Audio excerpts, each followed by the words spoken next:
నేను మా నాన్నతోని నా విజయం తర్వాతనే మాట్లాడాలనుకున్నా. నేను నిజంగా చెప్తున్నా, ఇప్పటివరకు మా నాన్నకు అప్పటి నుండి ఇప్పటివరకు కాల్ అయితే చేయలేను. నేను మాట్లాడలేను.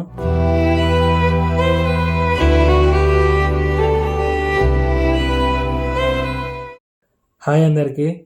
రాత్రి జాము రాత్రి మన సాంగ్ అయితే ఈ శుక్రవారం నాడు పొద్దుగాల 9 గంటలకు రిలీజ్ అవుతుంది. అంటే జూన్ 19కి అన్నట్టు మార్నింగ్ 9 AM రిలీజ్ అవుతుంది. ఎవరైనా ఇంకా రాధా ఫోక్ ఛానల్ని సబ్స్క్రైబ్ చేసుకొని ఉంటే వెళ్ళి సబ్స్క్రైబ్ చేసుకోండి. నేను ఈ సాంగ్ గురించి ఒకటి చెప్పాలని వచ్చిన. ఈ సాంగ్కి చాలా అంటే చాలా కష్టపడ్డాం, అలాగే చాలా డబ్బులు పెట్టినాం. దాదాపు 2 లక్షల దాకా అయినాయి ఈ సాంగ్కి. నా భయం ఏంటంటే నేను ఓడిపోతానో గెలుస్తానో తెలియదు కానీ మా నాన్నని గెలిపిస్తానా గెలిపియనా అనే నాకు ఒక బాధ అనేది ఉండిపోతుంది. బాధతో పాటు భయం కూడా. ఎందుకంటే మా నాన్న మస్తు రోజులు కష్టపడుతుండో, మీ అందరికీ తెలిసిందే. ఎన్ని ఇయర్స్ ఫారెన్లో ఉండి కష్టపడుతుండో మా గురించి అని. మా నాన్న కష్టపడ్డ సొమ్మునే నేను ఈ సాంగ్స్ మీద అయితే పెడుతున్నా. అంటే నేను ఏదో చెయ్యాలని పైసలాగా చేయాలని అయితే కాదు, ఒక హోప్స్తోనే పెడుతున్నా. మా నాన్న భయంని అయితే నిజం చేయొద్దు అని చెప్పి నాకు చాలా అంటే చాలా ఉన్నది. ఎందుకంటే చాలా డబ్బులు. మా నాన్న దాదాపు 5-6 నెలలు కష్టపడితే ఆ 2 లక్షలు అనేది వస్తాయి. అంత కష్టాన్ని ఒకటే పాట మీద పెట్టిన తర్వాత ఆ పాట ఏమన్నా అయిందంటే మా నాన్న చాలా అంటే చాలా బాధపడతాడు. నా బాధ ఏమో కానీ మా నాన్న బాధను అర్థం చేసుకొని మీరందరూ సపోర్ట్ చేయండి. మా నాన్న భయం నిజం కానీయకండి.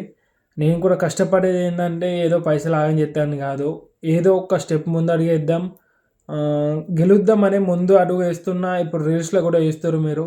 ప్రతి ఒక్కరితోని రీల్స్ వేయించుకుంటా, ప్రతి ఒక్కళ్ళని చేసింది మీరు నమ్ముతారో నమ్మరో కానీ ఇప్పుడు దాదాపు నేను సాంగ్ పట్టినప్పటి నుండి 24 గంటలు నా చేతుల్లో ఫోన్ ఉంటుంది.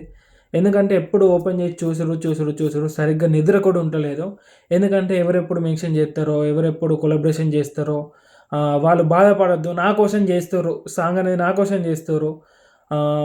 చేసినప్పుడు వాళ్ళకు ఒక కొలాబరేషన్ అనేది చేయాలి, యాక్సెప్ట్ చేయాలని చెప్పి నేను నిద్రలు కూడా పోకుండా నేను ఏ నైట్ అయినా సరే కానీ నేను వాళ్ళకు యాక్సెప్ట్ చేసుకుంటా.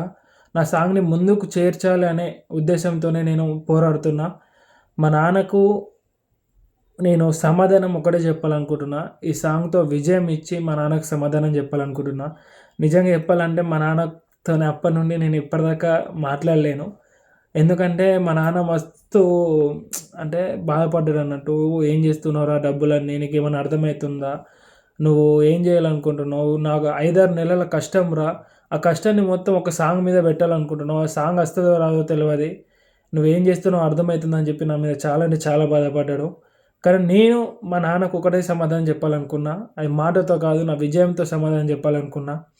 అదంతా మీ వల్లనే అవుతుంది. నన్ను గెలిపియండి. నాతో పాటు మా నాన్నని కూడా నా మీద ఒక నమ్మకాన్ని పెంచండి. నేను మా నాన్నతోని నా విజయం తర్వాతనే మాట్లాడాలనుకున్నా. నేను నిజంగా చెప్తున్నా, ఇప్పటివరకు మా నాన్నకు అప్పటి నుండి ఇప్పటికి కాల్ అయితే చేయలేను, నేను మాట్లాడలేను. మీరే ఇక నన్ను గెలిపించాలి. ప్లీజ్. మన సాంగ్ వచ్చిన తర్వాత ప్రతి ఒక్కరు వాట్సాప్ స్టేటస్ పెట్టుకొని, అలాగే మీకు యూట్యూబ్ ఛానల్ ఉన్న, ఇన్స్టాగ్రామ్లో ఉన్న అందులో షేర్ చేసుకుంటూ మన సాంగ్ని ఇప్పటివరకు అయితే ఇన్స్టాగ్రామ్లో ఎలా వైరల్ చేస్తారో అలాగే యూట్యూబ్లో కూడా వైరల్ చేసి మన సాంగ్ని హిట్ చేస్తారని చెప్పి మనస్ఫూర్తిగా కోరుకుంటున్నా. మమ్మల్ని గెలిపియండి. మీరే మాకు నమ్మకం. మిమ్మల్ని నమ్ముకొనే మేము యూట్యూబ్ ఛానల్ స్టార్ట్ చేసినాం. సపోర్ట్ చేస్తున్నారు. అలాగే మా మెయిన్ ఇప్పుడు సాంగ్స్ ఛానల్ కూడా సపోర్ట్ చేయండి. ఎందుకంటే 10-20 వేలు అయితే పోతే పోనీ అని చెప్పి ఉంటుంది. కానీ చాలా అంటే చాలా డబ్బు పెట్టినాం కాబట్టి మీరు మమ్మల్ని ఆదరించి మమ్మల్ని ముందుకు నడిపియండి. మీకు మంచి మంచి సాంగ్స్ అందిస్తాం.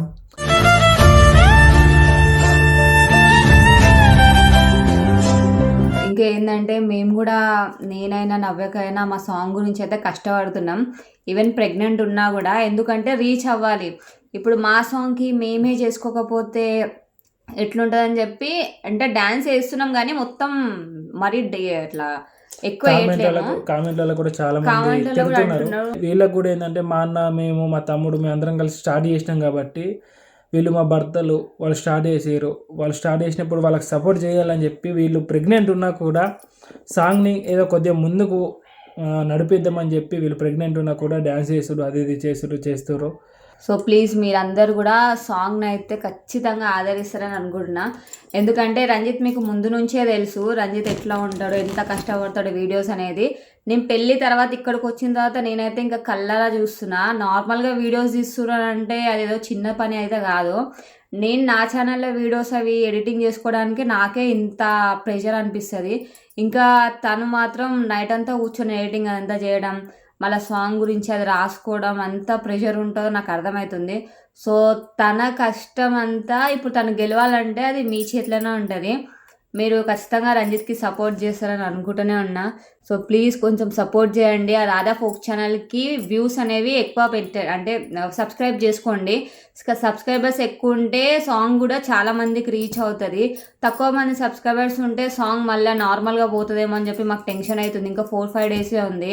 సో ఇప్పటి నుంచే మీరు ఇంకా ఎవరైనా సబ్స్క్రైబ్ చేసుకుని వాళ్ళు ఉంటారో వాళ్ళందరూ కూడా సబ్స్క్రైబ్ చేసుకొని మాకైతే సపోర్ట్ చేయండి. అలాగే మా చెల్లె గురించి కూడా అడుగుతారు చాలామంది, మీ చెల్లె కేసు ఏమైంది, హరిగాడు ఏమైంది, జైల్లో ఉన్నాడు అట్లా ఇట్లా అని చెప్పి. వాళ్ళు ఇంకా జైల్లోనే ఉన్నారు. మా పిన్ని బాధ మా పిన్నికే ఉన్నది. పిన్నికైనా కాదు మా అందరికి ఉన్నది. మా చెల్లెని కోల్పోయిన లోటు అయితే ఎప్పటికీ తీరందే. కానీ ఏంటంటే మా లైఫే ఇది, యూట్యూబ్ చేసుకోవడం కాబట్టి ఇప్పుడు మేము అందరం ఇంట్లో సైలెంట్గా ఉంటే మా ఇల్లు గడవది. అందుకని చెప్పి మేము ఒక స్టెప్ అనేది ముందుకు తీసుకున్నాం. ఇక ఆ కేసు అయితే మీరు ఎప్పుడైనా ఒకటి గమనించుకోండి, ఏదైనా అయినప్పుడు నేను ఎప్పటి నుండి చెప్తున్నా, మా చెల్లె ఇన్సిడెంట్ జరిగినప్పటి నుండి ఏదైనా అయినప్పుడు మీరు పోలీస్ వాళ్ళకి అప్పచెప్పకండి, కేసు మాత్రం పెట్టకండి. ఎందుకంటే కేసు పెడితే ఇగో ఇంత దారుణం అయిపోతుంది పరిస్థితి. మా అందరూ ఏడుపులు ఈ ప్రపంచం తెలిసినా కానీ ఈ ప్రభుత్వానికి అయితే అస్సలు తెలియలేదు. మా పిన్ని గుండె కోత ఎంత ఉందో మా అందరికి తెలుసు. మాకు కూడా మా చెల్లెని కోల్పోయి మేము ఎంత బాధపడుతున్నామో మాకు తెలుసు. కానీ ఆ ప్రభుత్వానికి ఏంటంటే ఇవన్నీ కామన్ అయిపోతాయి. చంపుకొనుడు ఇదంతా చేసుడు ఒక కామన్ వాళ్ళు కొత్త చూసింది కాదు. కానీ మన ఇంట్లో జరిగిందంటే అది మనకు కొత్త, దానికి మనకు బాధ ఉంటుంది, వాళ్ళకి ఏం బాధ ఉంటుంది. వాళ్ళు అన్ని కేసులు ఎట్లా ఇవ్వాలో అదే విధంగా చూస్తారు. ఇంకా వాళ్ళు ఏదన్నా సపోర్ట్ ఉంటే వాళ్ళని ఇంకా చంపినోనికి అంటే ఆ అన్యాయం చేసినోనికే ఇంకా న్యాయం చేయాలని చూస్తారు. అట్లుంటుంది ఈ ప్రభుత్వం. మీరు ఏదేమైనా సరే కానీ కేసులు ఇట్లా పెట్టకుండా మీకు మీరే న్యాయం చేసుకోండి. మేము చాలా అంటే చాలా తప్పు చేసినాం. ఇప్పుడు అంటే తప్పు అంటే మేము చేయలేము. వాళ్ళకు దొరికి వాడు సేఫ్ అయ్యిండు. సేఫ్ అంటే సేఫ్ ఏం కాడు, ఎప్పటికైనా వాని జీవితం నాశనం పక్క, అది 100%. అది ఇక ఏ విధంగా అవుతుందో దేవుడే చూసుకుంటాడు. ఇక మేమైతే చేస్తున్నాం, తిరుగుతున్నాం. కోర్టు పోయినా కూడా వాళ్ళు ఏమంటారు, ఎట్లా అని చెప్పురమ్మా, అట్లా ఇట్లా అయిందా, ఏంది కథ అని చెప్పి అడుగుతారు, చక్క వెళ్ళగొడతారు. ఇక కోర్టులో పడ్డదంటే కేసు కథ తిరుగుడు తప్ప ఏముండదు. ఇప్పటికే బిడ్డను కోల్పోయి ఇంత బాధపడుతుందంటే ఇంకా పెట్రోల్ ఖర్చులు, అటు తిరుగుడు, ఆ లాయర్కి అంత ఇచ్చుడు, ఈ లాయర్కి ఇంత ఇచ్చుడు, ఇక డబ్బులు అనేవి ఇచ్చడి ఉంటాయి కదా. కథలు పెద్ద ఇప్పటికే అన్యాయం జరిగి వాళ్ళు బాధపడుతారు అంటే వాళ్ళే ఇంకా నష్టపోతారు తప్ప వాళ్ళకు న్యాయం జరిగేదంటూ ఈ తెలంగాణలో అయితే అస్సలు ఉండదు. ఇప్పుడు రాష్ట్రాలు కొన్ని చాలా అంటే చాలా బెస్ట్. మన తెలంగాణ పైన నుండి చూస్తే ఇక చెప్పలేనంత బెస్ట్. అంత మంచిగా వేరే రాష్ట్రాలు ఉన్నాయి, కానీ మన తెలంగాణ రాష్ట్రం ఒక్కదే చాలా అంటే కొంత డబ్బుకో మరి దేనికి ఆశించో అన్యాయం చేసిన వానికైతే వాడినే సేవ్ చేయాలని చూస్తారు. కానీ అన్యాయం జరిగిన వాళ్ళకి మాత్రం ఏది కూడా ఎలాంటి కూడా లాభాలు కానీ ఎలాంటి కూడా సపోర్ట్లు కానీ చేస్తలేరు ఈ ప్రభుత్వం. వేరే రాష్ట్రాలను చూసుకొని సిగ్గుపడాలా. ఈ రాష్ట్రం అనేది మారాలా. వేరే రాష్ట్రంలో కొత్త సీఎంలు అయ్యుండి కూడా వాళ్ళు ఏం చేస్తారు, ఇన్ని సంవత్సరాల నుండి పాలిస్తున్న వాళ్ళు ఏం చేస్తారు అని చెప్పి ప్రభుత్వం కనుక్కోవాలా. అది కనుక్కున్న రోజే మన రాష్ట్రం అనేది బాగుపడుతుంది. కానీ మీరు చేసేది మాత్రం ఎవ్వరికి వాళ్ళే న్యాయం చేసుకోండి. అంటే నేను వట్టి చంపుకోండి చేసుకోండి అని చెప్పి చెప్తలేను. కానీ ఏంటంటే మీకు అన్యాయం జరిగింది అని అనిపించినప్పుడు, మీ ఇంట్లో ఒకళ్ళ ప్రాణం పోయినప్పుడు, అది మాలాంటి దరిద్రమైన సిచ్యువేషన్ వచ్చినప్పుడే చేయండి. కానీ వట్టిగా చీటికి మాటికి గొడవలకు, కొట్లాటలకు, కోపతాపాలకు ఒకళ్ళ ప్రాణం తీయాలని చెప్పి తీయకండి. ఎందుకంటే ఇప్పుడు మీరు చూస్తుర్రు, ఒక ప్రాణం పోతే, మా చెల్లె పోతే మేము ఎంత బాధపడుతున్నామో ఎవ్వరి ప్రాణమైనా అంతే. అండ్ మీరు ఇంకోటి కూడా చూస్తుర్రు, ప్రాణం తీసిన వాళ్ళు ఎలాంటి పరిస్థితుల్లో ఉంటారు అని చెప్పి అది కూడా చూస్తుర్రు. ఎవరైనా అంతే, ప్రాణం పోతే కుటుంబం ఎంత బాధపడుతుందో ప్రాణం తీసిన వాళ్ళు కూడా అలాంటి సిచ్యువేషన్ ఫేస్ చేస్తారు. సో అర్థం చేసుకోండి. ఏదన్నా ఉంటే చిన్న చిన్న గొడవలు చిన్న చిన్నగానే పోగొట్టుకోండి. కానీ మాలాంటి దరిద్రమైన సిచ్యువేషన్ వచ్చినప్పుడు మీరు ఎవ్వరు కూడా అంటే ఎక్కడ కూడా వెళ్ళకుండా మీకు మీరే న్యాయం చేసుకోండి.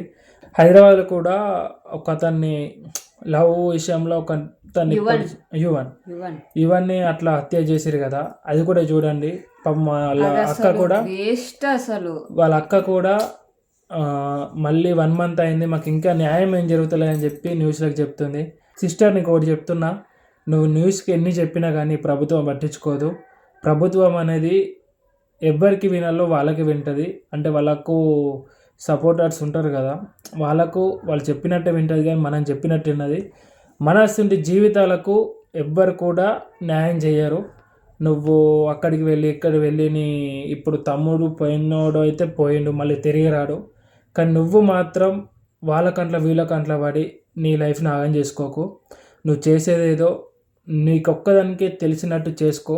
కానీ బయటపడి మళ్ళీ వాళ్ళ కంట్ల వీళ్ళ కంట్ల పడి ఉన్నొక్క ధైర్యం మీ ఫ్యామిలీకి నువ్వు దూరం కాకు. ఇది నీకు చెప్పాలనుకుంటున్నా.